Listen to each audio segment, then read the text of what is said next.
नमस्कार, बहुत स्वागत है आपका। इंडी 24 देख रहे हैं आप और मैं हूं आपके साथ पायल। और देखिए, आज गुरु पूर्णिमा का खास अवसर है और भारत ज्ञान की भूमि है, जहां ऋषि विश्वामित्र ने वेदों की रचना की, जहां महर्षि पतंजलि ने योग सूत्र दिए और जहां चाणक्य ने राजनीति और कूटनीति का शास्त्र रचा, जहां ऋषियों की वाणी गूंजी, जहां नालंदा तक्षशिला से लेकर विश्व भारती तक ज्ञान का दीपक जला और भारत विश्व गुरु की भूमिका में रहा। अब एक बार फिर भारत उसी दिशा में कदम आगे बढ़ा रहा है। मध्य प्रदेश सरकार ने गुरु पूर्णिमा को 2 दिवसीय उत्सव का स्वरूप दिया है और कुलपति को कुलगुरु कहने की परंपरा की शुरुआत पहले ही डॉक्टर मोहन यादव कर चुके हैं, जिसे जवाहरलाल नेहरू विश्वविद्यालय जैसी प्रतिष्ठित संस्था ने भी अपना लिया है। मुख्यमंत्री डॉक्टर मोहन यादव के नेतृत्व में राज्य सरकार ने गुरु पूर्णिमा को केवल एक धार्मिक अवसर नहीं, बल्कि गुरु तत्व के सम्मान का सार्वजनिक महोत्सव बना दिया है। और आज इस विशेष अवसर पर हमारे साथ स्टूडियो में मौजूद है आचार्य राजेंद्र महाराज जी, जो हमें बताएंगे कि गुरु पूर्णिमा का आध्यात्मिक और सांस्कृतिक महत्व क्या होता है। पंडित जी, बहुत स्वागत है आपका हमारे इस खास कार्यक्रम में। पंडित जी, सबसे पहले तो हमारे दर्शकों को यही बताइए कि गुरु पूर्णिमा का आध्यात्मिक और सांस्कृतिक महत्व क्या होता है। ओम श्री गुरुवे नमः। आज 10 जुलाई 2025 आषाढ़ पूर्णिमा पर यह गुरु पूर्णिमा उत्सव होता है। वैसे पूर्णिमा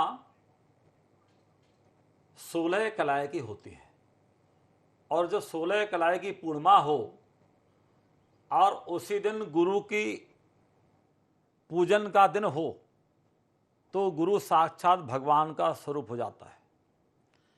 गुरु पूर्णिमा वेद व्यास जी के जन्म दिवस के कारण मनाया जाता है। वेद व्यास जी का प्रागट्य हुआ था आज के दिन। वेद व्यास जी सत्यवती के स्वरूप में और पाराशर नंदन के स्वरूप में वेद व्यास जी का जन्म हुआ था, जिन्होंने आध्यात्मिक ऊर्जाएं, ज्ञान की ऊर्जाएं, आध्यात्मिक परंपराओं का निर्वाणन इस संसार जगत को दिया था। अब बल्कि ये माना जाए कि यदि वेद व्यास जी का जन्म इस भूमि पर नहीं होता तो मनुष्य पहचानता ही नहीं, क्यों वेद व्यास जी ने ही हमको मार्ग दिखलाया। विश्व में चाहे कोई भी संप्रदाय हो, चाहे गणेश जी का संप्रदाय हो, चाहे शिव जी का संप्रदाय वाले मानने वाले हो, कोई भी मानने वाले हो संप्रदाय, चाहे बौद्ध समाज के हो, कोई भी संप्रदाय के व्यक्ति हो, सबकी सब परंपराएं केवल वेद व्यास जी के माध्यम से निकली हैं। वेद व्यास जी के माध्यम से आध्यात्मिक ऊर्जाएं, आध्यात्मिक परंपराओं का हमको ज्ञान हुआ।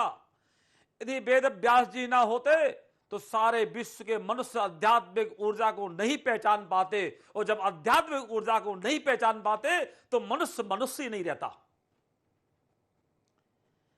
ये वेद व्यास जी की जी। बिल्कुल, देखा जाए पंडित जी तो अभी जो हालात चल रहे हैं, ऐसे में तो भारत कहीं ना कहीं विश्व गुरु बनने की दिशा में लगातार आगे बढ़ रहा है। इसको लेकर आप क्या कहेंगे? इस भारत के महिमा के विषय में वेदों में भी लिखा है, गायंती वेदा किल गीत कहानी धन्नास्ते भारत भूमि भागे। ये भारत भूमि धन्य है, ये भारत भूमि धन्य है।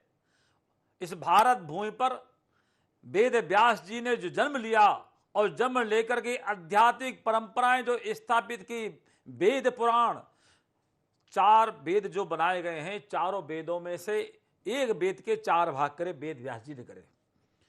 और वेदों में आध्यात्मिक ऊर्जा का संचालन किया।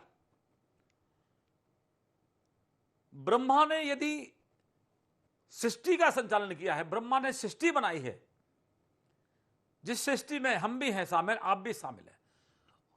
अगर ब्रह्मा जी ने सृष्टि बनाई है तो वेद व्यास जी ने परंपराओं की रचना की है, आध्यात्मिक ऊर्जाओं की रचना की है। जिस प्रकार ब्रह्मा जी ने ब्रह्मा सृजति, ब्रह्मा ने सृष्टि का सृजन किया था, ब्रह्मा के सदृश हम व्यास जी को मान सकते हैं। अगर ब्रह्मा जी ने जो कार्य किया वही कार्य हमारे व्यास जी ने किया। वो ब्रह्मा के समान है, विष्णु के समान भी वो हैं। विष्णु पालती, विष्णु ने सारे जगत का पालन करते हैं, सारे जगत का संचालन करते हैं। लोग आज भी मर रहे हैं ना, जी भी रहे हैं, कई लोग भूखे मर रहे हैं, कई लोग जी भी रहे हैं, कई लोग यहां सब कुछ छोटे परेशान है, क्योंकि भगवान विष्णु उनके रक्षक हैं। ठीक इसी प्रकार जो वेदों का संचालन रचना वेद व्यास जी ने की है और फिर संचालन भी वेद व्यास जी ने किया है, इसलिए हम ब्रह्मा भी मान सकते हैं उनको, विष्णु भी मान सकते हैं। ब्रह्मा के सदृश भी वो है और विष्णु के सदृश भी व्यास जी हैं।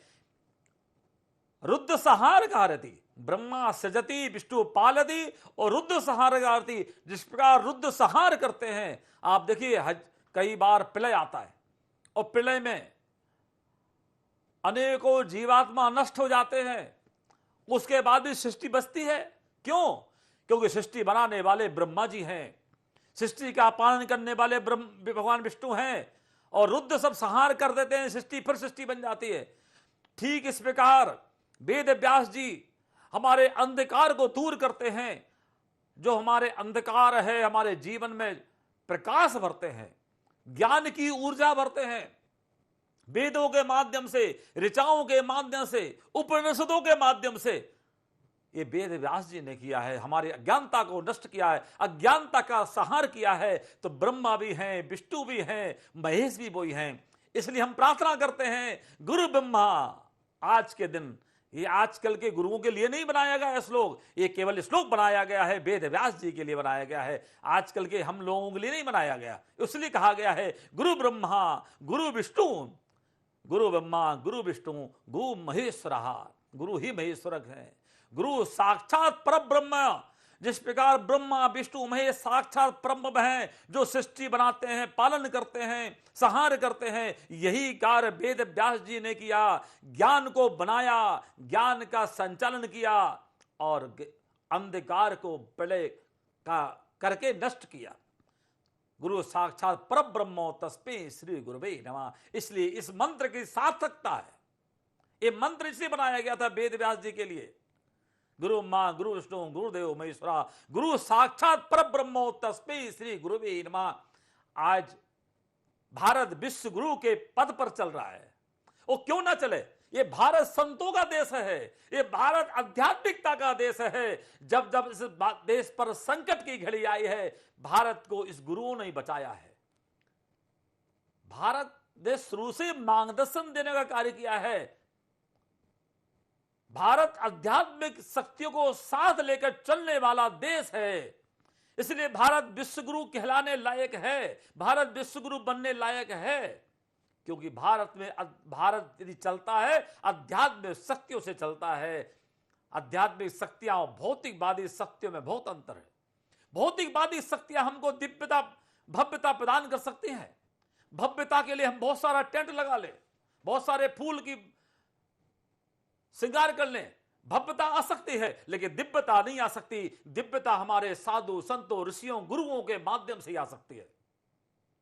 इसलिए भारत विश्व गुरु कहलाने लायक है। विश्व में कोई भी देश भारत के बराबरी आध्यात्मिक में ऊर्जा में बराबरी नहीं कर सकता, इसलिए भारत विश्व गुरु होगा।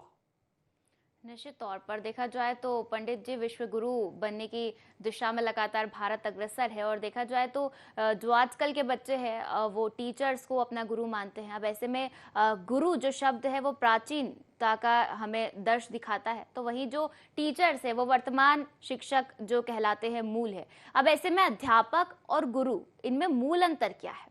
बहुत सुंदर आपने प्रश्न किया है। गुरु गु अंधकार, तम गु आकार, तास्वय रू करे प्रकाश। गु अंधकार हो का अर्थ है, रू प्रकाश करता है, जो अंधकार से दूर कर दे हमें। अस्तो मां सदगमय तम सो मां ज्योतिर्मय गमय, जो हमें अंधकार से प्रकाश की ओर ले जाए वो गुरु होता है। गुरु तो कोई भी हो सकता है। अरे यदि गुरु का समझना है, कई लोग तो गुरु बनाते हैं ना, बड़े बड़े आश्रम देख के गुरु बनाते हैं। अरे वो फलाने महाराज जी के तो इतने लाखों करोड़ों फॉलोवर हैं, उनको गुरु बनाना चाहिए। या फलाना व्यक्ति इतना बड़ा आश्रम है जिसकी कोई तुलना नहीं, अरबों खरबों का आश्रम है, यदि कोई आश्रम वाला धन संपत्ति वाला व्यक्ति गुरु बने तो बड़े बड़े उद्योगपति हैं। और अच्छा बोलने वाला कोई गुरु बनता है तो प्रोफेसर तो रोज व्याख्यान देता है। अच्छा गाड़ी वाला कोई गुरु बनता है तो बड़ी बड़ी गाड़ियों में लोग उद्योगपति घूमते हैं। गुरु वो नहीं होता। गुरु जो अंधकार से दूर कर दे, प्रकाश भर दे, वो गुरु होता है। आज स्कूलों में शिक्षक का बहुत बड़ा महत्व है। जब एक इंजीनियर गलती करता है तो पुल टूटता है, एक डॉक्टर गलती करता है तो एक मरीज की मृत्यु होती है। जब एक गुरु गलती करता है तो पूरा समाज विखंडित होता है, क्योंकि गुरु बच्चों को शिक्षा देता है। आज अगर देश के अंदर हमारे गुरुओं ने अपने शिष्यों को, अपने छात्रों को सही मार्गदर्शन देना बंद कर दिया है, इसलिए जो देश पे हानियां हो रही हैं, जो देश में अत्याचार व्यभिचार के मामले चल रहे हैं, इसलिए हो रहा है क्योंकि उनको मार्गदर्शन नहीं मिल रहा है। गुरु ही मार्गदर्शन करता था। गुरु कहते थे कि बेटा प्रातःकाल उठो। राम को सिखाया विश्वामित्र ने कि प्रातःकाल उठे रघुनाथा, मात पिता गुरु नाभई माथा। प्रातःकाल उठ करके माता पिता गुरु को प्रणाम करो, धरती माता को प्रणाम करो, धरती तुम्हारी माता है। ये गुरु सिखाते थे। और आज गुरु कोचिंग वहां पढ़ाते हैं, स्कूल में पढ़कर आने के बाद कोचिंग का मार्गदर्शन देते हैं कि कोचिंग अटेंड कर लेना। अगर हो सकता मैं भी पढ़ा दूंगा तो कैसे शिक्षा मिलेगी? उस बालक के मन में विचार आ गए कि जो गुरु शिक्षक स्कूल में पढ़ाते हैं, बाहर आके उनके मन में एक लोभ का वातावरण प्रस्तुत जब होता है, वो छात्र कैसे आगे बढ़ेगा? जब वही छात्र इंजीनियर बनता है, डॉक्टर बनता है, तो लापरवाही होती है, क्योंकि उसने गुरु से शिक्षा तो ली है, शिक्षक मान के शिक्षा तो ली है, लेकिन गुरु मान करके आध्यात्मिक ऊर्जा प्राप्त नहीं की। इसलिए गुरु मानकर किसी को अपनी आध्यात्मिक ऊर्जा जब तक हम नहीं लेंगे, तब तक हमारे अंदर की परंपराएं, हमारे अंदर की शक्तियां जागृत नहीं हो सकती। और जब तक अंदर की आध्यात्मिक शक्तियां हमारी जागृत नहीं होगी, हमारा जीवन सफल नहीं हो सकता। जब हम अपना जीवन सफल नहीं कर पाएंगे तो समाज का जीवन क्या सफल कर पाएंगे? यदि समाज का जीवन सफल करना है तो गुरु के चरणों में जाना होगा, गुरु के मार्गदर्शन में रहना होगा। गुरु बताएंगे आपको। अरे जब आपका जन्म होता है, जन्म होते से मां बताती है कि तुम्हारे पिता हैं। पहली गुरु तो मां है। मां से बड़ा कोई गुरु नहीं हो सकता दुनिया में। मां बताती है तुम्हारे पिता हैं, मां ने मार्गदर्शन दे दिया, पहली दीक्षा दे दी। जब स्कूल जाते हैं, शिक्षक पढ़ाते हैं, बड़े होके गुरुओं के शरण में जाना चाहिए। जिसका कोई गुरु नहीं होता, अधीक्षता, जो अधीक्षित होता है, उसके हाथ का तो जल भी ग्रहण नहीं करना चाहिए। इससे प्रत्येक मनुष्य मात्र को चाहिए गुरु के शरण में जाए, अपने संतों के शरण में जाए, गुरु से सीखें। आज भारत विश्व गुरु कहलाने के लिए योग्य हो रहा है, क्यों? गुरु की महिमा है। हमारे बड़े बड़े देखिए गुरु महाराजों ने आध्यात्मिक ऊर्जाओं को कितना विस्तृत किया है। पूज्य श्री राम शर्मा आचार्य जी ने विविध तमु आकार, उन्होंने कितना किया है। बर्मे को ज्ञान ज्ञान की ज्योति अखंड जलाई, भू पर लाने स्वर्ग योजना युग निर्माण चलाई। करोड़ों करोड़ों लोग उनके भी पालन करते हैं। जो अच्छे गुरु होते हैं उनके पीछे लोग चलते हैं, उनका मार्गदर्शन मानते हैं। जब एक शिक्षक अपने छात्रों को, अपने बच्चों को सही मार्गदर्शन देता है तो सारा समाज व्यवस्थित बनता है, सारा समाज अच्छा कार्य करता है। जी, निश्चित तौर पर बहुत सुंदर व्याख्या आपने गुरु शब्द की हमारे दर्शकों को बताई पंडित जी। देखा जाए तो आज के मॉडर्न और हाईटेक जमाने में क्या आध्यात्मिक शिक्षा और आधुनिक शिक्षा एक साथ चल सकती है? हमारे यहां आधुनिक शिक्षा कभी थी ही नहीं। यह भारत देश, समझ ले, ये भारत देश किसी अन्य ऐसा देश नहीं है। ये भारत देश आध्यात्मिक देश है, ये देवताओं का देश है। इस भारत भूमि पर हमारा जन्म जो हुआ है, आपका जन्म जो हुआ है, क्षिति जल पावक गगन समीरा पंच रच थे अदम शरीरा, ये चौपाई गोस्वामी जी ने लिखी है। इसी लिखा है कि बड़े भाग मानस तनु पावा, सुर दुर्लभ सब गिनधन गावा। देवता भी तरसते हैं इस भारत भूमि बनाने के लिए। देवता भी तरसते हैं कि मार्गदर्शन मिल जाए, अच्छा गुरु मिल जाए, अच्छा उनको शिक्षक मिल जाए। और आधुनिक शिक्षा जो हमारे शिक्षा थी, हमारे यहाँ पहले गुरुकुल हुआ करते थे, गुरुकुल में पढ़ने जाते थे। भगवान राम भी पढ़ने गए विश्वामित्र जी के साथ, भगवान श्री कृष्ण भी पढ़ने गए सांदीपनि जी के साथ। यह वो देश है, ये साधारण देश नहीं है, आध्यात्मिक देश है, ऊर्जाओं का देश है, वेदों का देश है, ऋचाओं का देश है, उपनिषदों का देश है, पुराणों का देश है, संस्कृति का देश है। हम आधुनिकता में क्यों बात करें? आध्यात्मिकता का देश है। जब मैकाले ने हमारी भारतीय संस्कृति को नष्ट किया, तब जाके हमारे गुरुओं की परंपरा नष्ट हुई है। आज भारत को फिर से आध्यात्मिक शिक्षा की आवश्यकता है और भारत उसी मार्ग में चले तभी भारत का विकास होगा। आधुनिकता शिक्षा जो थी उसमें हमारे देश में जब अंग्रेजों गुलाम थे उसमें उन्होंने लागू की। आधुनिक शिक्षा से दूर रहना चाहिए। और शिक्षा में कह रहा हूं कोई सी पढ़ो, लेकिन अपने गुरु के मार्गदर्शन में चलिए। कोई सी भी शिक्षा पढ़े, आप अंग्रेजी पढ़िए, फ्रांस पढ़िए, सब पढ़िए, लेकिन अपनी संस्कृति को, अपने पिता की संस्कृति को, अपने मां की संस्कृति को, अपने गुरु की संस्कृति को ना भूलें। इसलिए आधुनिकता शिक्षा की आवश्यकता नहीं है इस देश के अंदर। इस देश के अंदर आध्यात्मिक शिक्षा की आवश्यकता है। जी, निश्चित तौर पर हमारा देश शुरुआत से ही पंडित जी अध्यात्म की दिशा में आगे बढ़ा है और निश्चित तौर पर आगे भी बढ़ेगा। देखा जाए पंडित जी, तो आपके अनुसार आज के जमाने में सबसे बड़ा गुरु कौन है? व्यक्ति, विचार या ग्रंथ? किसे हम अपना गुरु मान सकते हैं? आज के समय और पूर्व समय में गुरु की महिमा, गुरु कोई भी हो सकता है, जिसको आप हृदय से मान लो गुरु हो सकता है। गुरु के पीछे भगवान की शक्ति है, ब्रह्मा की शक्ति, नारायण की शक्ति, गुरु ब्रह्मा, गुरु विष्णु। आज के गुरुओं के लिए मंत्र नहीं है, ये गुरु के नारायण अवतार स्वरूप, सत्यवती नंदन स्वरूप श्री व्यास जी के लिए है। जो किसी को गुरु मान करके आप ध्यान करते हैं, उनका पूजन करते हैं, तो गुरु का आपको फल प्राप्त होगा। आज के समय जो आपको अच्छा मार्गदर्शन दे, आज मार्गदर्शन देने वाले लोग नहीं मिल रहे, रास्ता बताने वाले लोग नहीं मिल रहे। अनेकों लाखों युवा भटक रहे हैं, उनको कोई मार्गदर्शन देने वाला नहीं मिल रहा है। ये देश के युवाओं का एक चिंतन होना चाहिए कि हम अपने को किसी गुरु की शरण में जाएं, अच्छे गुरु की शरण में जाएं। और सबसे बड़े गुरु अगर देखा जाए तो हनुमान जी महाराज हैं। ज्ञानी नामाग्रणम, हनुमान जी की पूजा करें। और आज का दिन शिव जी का दिन है, भगवान शिव जी का गुरु माने, जिसने गुरु नहीं बना पाए, भगवान शिव जी का पूजा करें। निश्चित तौर पर पंडित जी, हम अपना गुरु किसी भी व्यक्ति, ग्रंथ या विचारों को हम अपना गुरु मान सकते हैं। देखिए, विचार ही गुरु होते हैं। सिखों के यहाँ तो उनके यहाँ ग्रंथ को गुरु माना गया है।